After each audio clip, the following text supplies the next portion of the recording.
Hello everyone, welcome to Study Minds with SS. So hope so you all are good at your home and doing well. So आज एक और नए topic के साथ, ये topic है टीचिंग एप्टीट्यूड का, जिसमें हमें ढेरों लर्निंग थ्योरीज पढ़नी है, जिसमें से एक थ्योरी आती है जीन पियाजेट की, जो कि इन्होंने कॉग्निटिव डेवलपमेंट पे थ्योरी दिया था. सो आज हम पढ़ते हैं जीन पियाजेट की theory of cognitive development.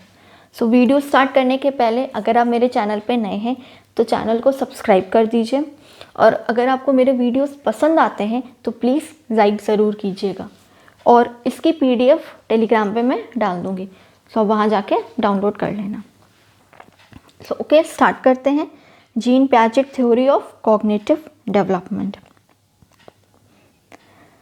Okay, first let's no a bit about gene Piaget. इनके बारे में थोड़ा सा जान लेते हैं. ऑल्दो एग्जाम में नहीं पूछता है, बट स्टिल कोई भी चीज़ आप स्टार्ट करो तो उसका थोड़ा सा बेसिक आपका नॉलेज होना चाहिए. So yes, he was gene Piaget.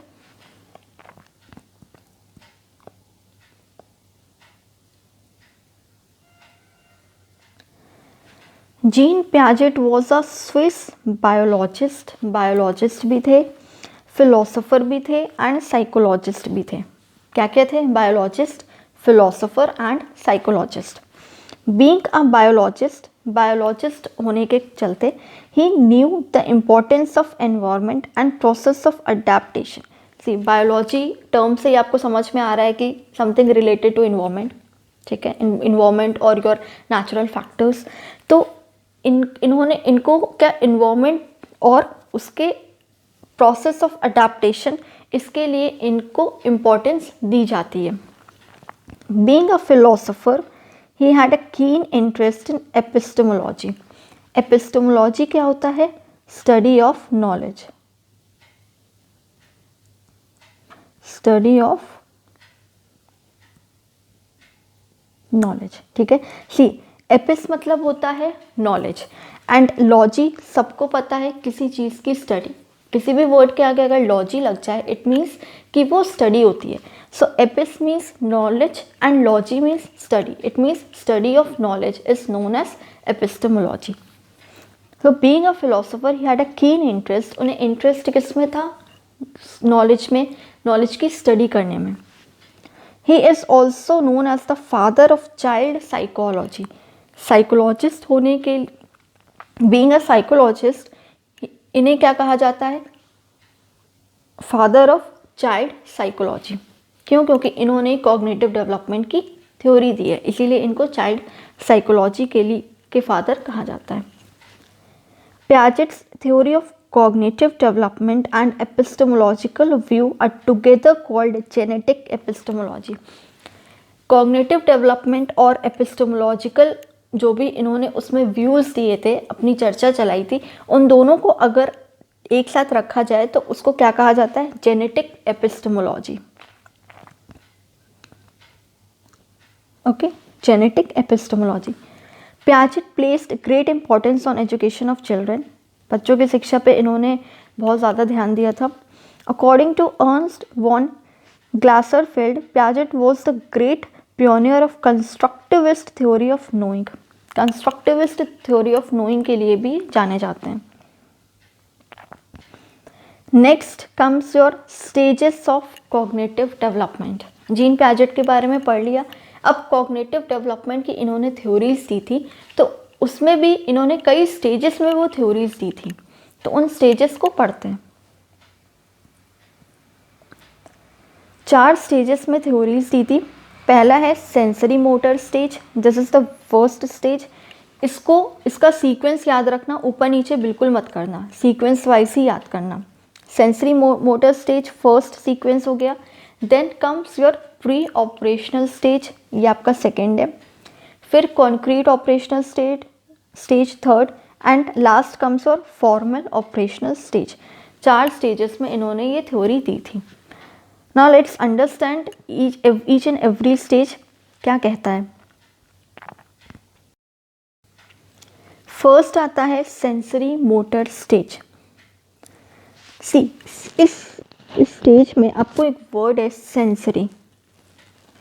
क्या ये कुछ कुछ सेंस वर्ड से रिलेट कर रहा है कि नहीं? यस, सेंस से बना है क्या? Sensory motor stage.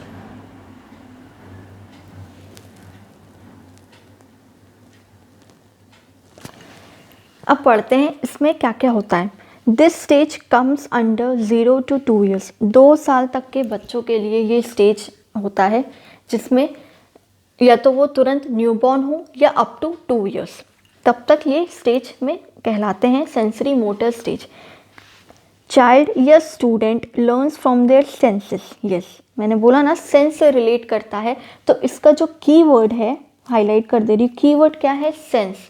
Sensory motor stage किससे बना है? सेंसेस से बना है।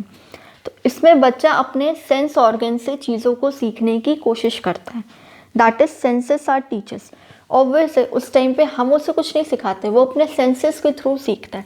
हाथ चलाना, पैर चलाना, आइज ब्लिंक करना, तो ये सारी चीज़ें क्या है? ये सेंस के थ्रू होती हैं।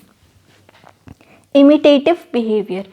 इमिटेटिव बिहेवियर मतलब होता है कि अब फॉर एग्जाम्पल हम उसके सामने हंस रहे हैं, तो वो भी हमें देख के हंसेगा कुछ टाइम बाद, तो इट मीन्स क्या कि वो हमारी नकल करके वो चीज़ बिहेव कर रहा है। इमिटेटिव मतलब होता है नकल करके अपने बिहेवियर में वो चीज़ लाना। Reflex action. रिफ्लेक्स एक्शन क्या होता है? Like blinking of eyes, coughing, sneezing because of irritants in the nasal passages. Reflex action means तुरंत वो रिफ्लेक्टिव हो जाएगा, तुरंत वो एक्शन लेगा कि अगर कोई कुछ कर रहा है तो वो आइज ब्लिंक करेगा, या स्नीजिंग के लिए क्या, नाक को रब करेगा। तो ये सारी चीज़ें क्या है? सेंसेस के थ्रू होती हैं, दैट इज रिफ्लेक्स एक्शन। सो याद रखना, सेंसरी मोटर स्टेज में जो कीवर्ड होगा दैट इज और सेंसेस। ओके, इसके बाद नेक्स्ट है pre operational stage. Pre operational stage तुरंत उसके बाद का स्टेज है, सेंसरी मोटर स्टेज के बाद का। तो ये कब से कब तक रहेगा? It will take place from 2 to 7 years। 2 साल से स्टार्ट होगा एंड अप टू 7 years तक ये चलेगा। Pre operational stage. See, pre operational, operational means what? Something which is operating, जो कि काम में है, क्रिया में है, और प्री मतलब उसके पहले का स्टेज। तो इसमें क्या होता है? इसमें बच्चा अपने चाइल्डहुड से पहले के स्टेज में रहता है। सो दैट इज़ वाई इसको क्या कहा गया है? Also known as pre childhood stage. इसमें क्या होता है? Egocentrism, that is I. ये आई वो वाला आई नहीं है, अल्फ़ाबेट वाला आई है, दैट इज मैं। अब छोटे बच्चों को आप कुछ भी सिखाने का ट्राई करोगे, 3 साल, 4 साल, 5 साल के, तो वो आपका सीखा हुआ नहीं समझेगा, वो अपने ढंग से वो चीज़ करेगा। फॉर एग्जाम्पल, आप अगर बच्चे को मोबाइल दे दो, फ़ोन दे दो, ठीक है, कुछ कार्टून लगा के, तो अब जब कार्टून आप लगा रहे हो या कुछ पोएम्स वगैरह लगा रहे हो, तो वो आपको लगाने नहीं देगा, वो खुद वो काम करेगा। क्यों? क्योंकि उसमें ईगो वो चीज़ रहती है कि मैं खुद से कर लूँगा। तो इसलिए ईगो सेंट्रिज्म इस एज स्टेज में होता है, प्री ऑपरेशनल स्टेज में, कि वो अपने से ही करने के लिए इच्छुक रहता है, खुद से ही चीज़ें करता है, उसे किसी और की ज़रूरत नहीं पड़ती है, वो सोचता है कि मैं खुद ही कर लूँगा सब चीज़। So that is egocentrism I. In this stage child's mental process takes place, operation. इस एज में क्या होता है? बच्चा मेंटली थोड़ा डेवलप करता है, ठीक है, उसका मेंटल कैपेबिलिटी थोड़ा थोड़ा ऑपरेट करने लगता है, चीज़ों को समझने लगता है। Next, child learns to think first and develops the language later. पहले बच्चा समझेगा कि क्या हो रहा है। अगर कार्टून भी वो देख रहा है तो वो कार्टून को बहुत ध्यान से ऑब्जर्व करेगा कि इस कार्टून में क्या चल रहा है, लोग क्या कर रहे हैं, उसके बाद उस लैंग्वेज को वो समझने की कोशिश करेगा। इरिवर्सिबिलिटी होती है। इरिवर्सिबिलिटी मतलब हम उस चीज़ को रिवर्स नहीं कर पाते हैं। लाइक अगर हम बच्चे को पढ़ाए हैं कि 2 + 3 = 5, मैंने ये बच्चे को पढ़ा दिया है, तो उसके अंदर इतनी कैपेबिलिटी नहीं रहती कि वो 3 + 2 = 5 कर पाए। इट मीन्स क्या? इरिवर्सिबिलिटी रहती है, ठीक है, वो रिवर्स नहीं कर पाता है चीज़ों को, वो सिर्फ ये याद रखेगा जो हमने उसे पढ़ाया 2 + 3 = 5, वो उसे रिवर्स नहीं कर पाएगा। 3 + 2 = 5, that is what your irreversibility. Hope so ये पॉइंट आपको क्लियर हो गया होगा। आगे बढ़ते हैं। Okay, now next comes your concrete operational stage. This stage starts from the age 7 and it continues till age 11। 7 साल से शुरू होता है और 11 साल तक ये स्टेज चलता है। And this stage is known as adolescence.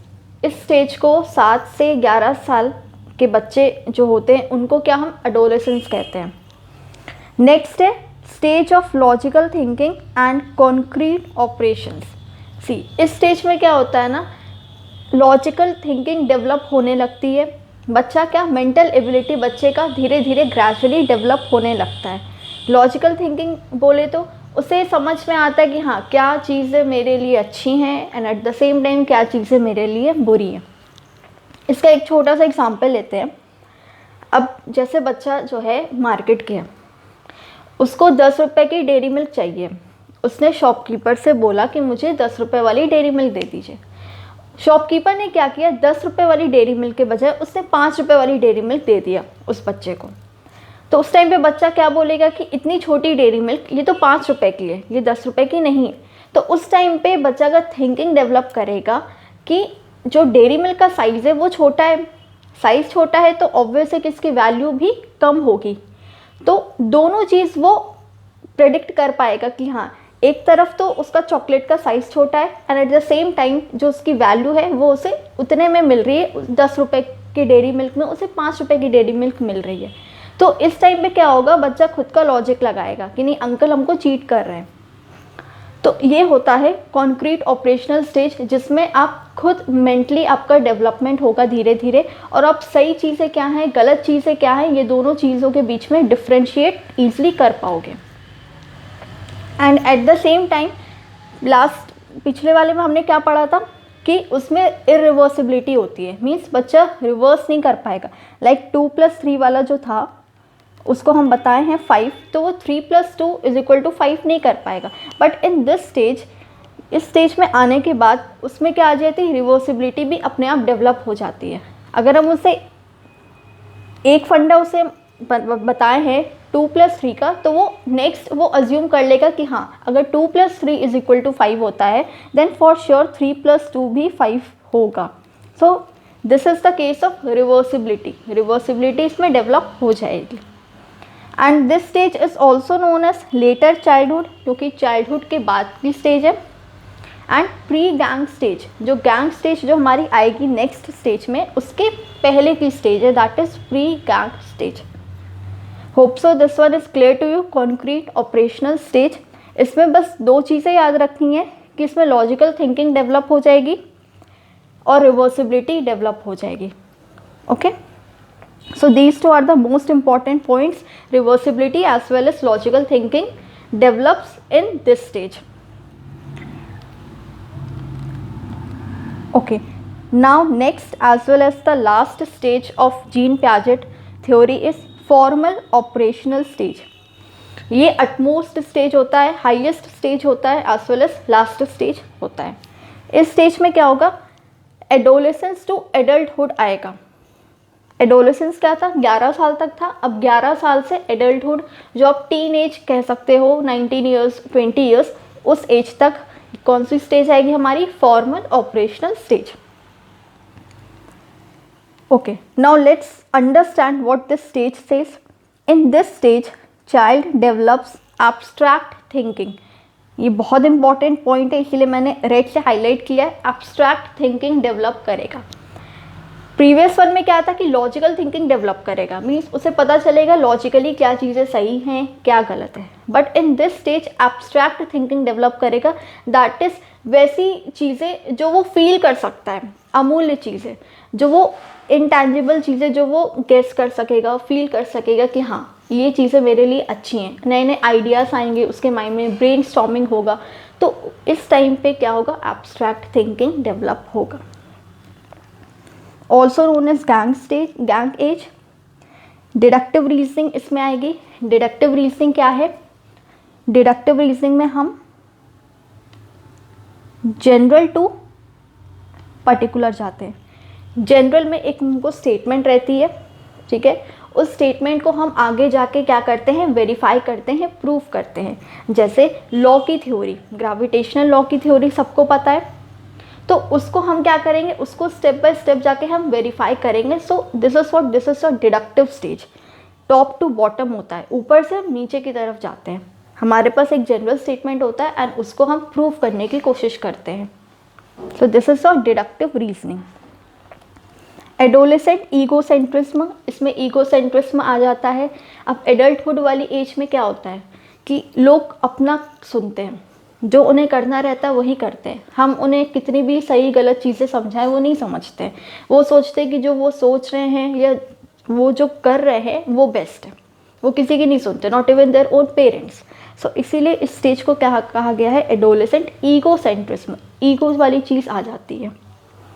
And at the same time age of creative thinking, creative thinking वही एब्स्ट्रैक्ट थिंकिंग, नए नए आइडियाज़ आएंगे, नई नई चीज़ें आपको समझ में आएंगी, आप उसके मेथड्स फाइंड आउट करोगे, वेज फाइंड आउट करोगे। सो एब्स्ट्रैक्ट थिंकिंग और क्रिएटिव थिंकिंग यहाँ पे डेवलप होगी। That is why this stage is known as age of creative thinking. So this was your all the 4 stages of Jean Piaget theory.